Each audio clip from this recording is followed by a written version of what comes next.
দেখুন, এখানে শুধু পুলিশ সুপারকে বদলি করেছে তাই নয়, আমরা দেখলাম আইজি সাহেবকেও নিয়ে আসা হয়েছে, বিখ্যাত আইজি সাহেব মুকেশ কুমার সাহেব, যিনি এই মুর্শিদাবাদ জেলায় পঞ্চায়েত নির্বাচনে রক্তাক্ত অধ্যায় রচনা করেছিলেন। মুর্শিদাবাদ জেলার পঞ্চায়েত নির্বাচনে বিরোধীদেরকে, কংগ্রেস সিপিএম কাউকেই নির্বাচনে অংশগ্রহণ করবার সুযোগ দেননি। তৃণমূল দলটাকে এই মুর্শিদাবাদ জেলায় বিনা প্রতিদ্বন্দ্বিতায় জয় নিশ্চিত করার ব্যবস্থা করেছিলেন। জেলা পরিষদ ভাঙা থেকে আরম্ভ করে মুর্শিদাবাদ জেলায় কংগ্রেসকে ভাঙতে ভাঙতে তাকে এই মুর্শিদাবাদ জেলায় শেষ করবার যে তিনি সুপারি নিয়ে এসেছিলেন মমতা ব্যানার্জির কাছ থেকে, তার অনেকটাই তিনি রক্ষা করতে পেরেছিলেন। কিন্তু দুর্ভাগ্য তার যে কখনো বিজেপির কাছাকাছি চলে যাওয়ার কারণে মমতাদি তিনি রোষে পড়েন এবং এখান থেকে তাকে সরিয়ে দেওয়া হয়। আবার তিনি চেষ্টা করছেন মমতা ব্যানার্জির গুড বুকে তাকে ফিরিয়ে আনার জন্য, অর্থাৎ মমতা ব্যানার্জির ব্লু আইড বয় হবার জন্য আমাদের পুরনো এসপি সাহেব মুকেশ কুমার জি তিনি আবার চেষ্টা করছেন। গত লোকসভা নির্বাচনেও তিনি চেষ্টা করেছিলেন। যাই হোক, আবার তাকে নিয়ে এসছে এই মুর্শিদাবাদের আগামী নির্বাচনে, যখন মমতা ব্যানার্জি বুঝতে পারছে মুর্শিদাবাদ জেলায় তার হাল বেহাল হয়ে যাচ্ছে, সেই বেহাল হালকে আবার হালে ফিরিয়ে আনতে তিনি তার ফৌজ মোতায়েন করছেন। এগুলো রাজনৈতিক ফৌজ নয়, এগুলো যে সরকারি ফৌজ। এরাই হবেন এখানকার ডিএম, এসপি, এখানকার পুলিশ, বিডিও, এসডিও, এরাই হবেন। আইজি সাহেব আছেন এখানকার, যিনি এসপি সাহেব, তার উপরেও এই দায়িত্ব পড়বে। মূলত তারাই হবেন এখানকার ডিএম, এখানকার এসপি, এখানকার পুলিশ, এখানকার আইসি, সব এরা মিলেমিশেই হবেন।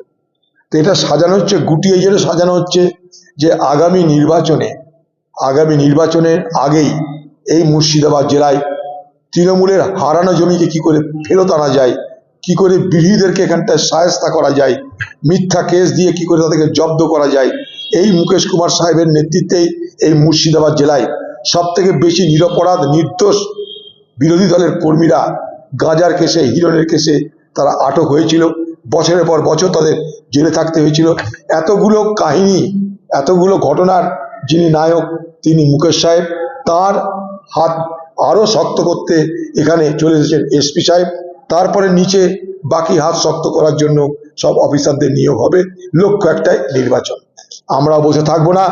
আমরা জানি এই পুলিশ প্রশাসনের নেতৃত্বে যে সন্ত্রাস হবে, সেই সন্ত্রাসের মোকাবেলা করতে সারা মুর্শিদাবাদ জুড়ে মানুষকে সংঘবদ্ধ করে গণ আন্দোলনের নামার রাস্তা আমাদের তৈরি করতে হবে। এবং সেই গণ আন্দোলনে নামার জন্য মুর্শিদাবাদ জেলার মানুষকে আগামী দিনে আরো বেশি উৎসাহিত করতে হবে। কারণ আমরা জানি এটা যে এই পর শুরু হয়ে যাবে মুর্শিদাবাদ জেলা জুড়ে নানা রকমের রাজনৈতিক হিংসা চরিতার্থ করবার কাজ। তৃণমূলের মস্তান, পুলিশ বাহিনী মিলেমিশে এই কাজে নামবে। তাই মোকাবিলা করবার প্রয়োজনও আমাদের আসবে এবং আমরা মোকাবিলা করব। দাদা, কমিশনের প্রস্তাবে মান্যতা দেওয়া হয়েছে, মোট আয়ের 41% ফিরে দিতে হবে রাজ্যগুলিকে। 2026-27 অর্থবর্ষে রাজ্যগুলির জন্য বরাদ্দ 1.4 লক্ষ কোটি টাকা। বিদ্যার্থী সহযোগিতায় আরো 5টি মেডিকেল হাব হবে, দেশে 5টি বিশ্ববিদ্যালয়ের টাউনশিপ তৈরি করা হবে।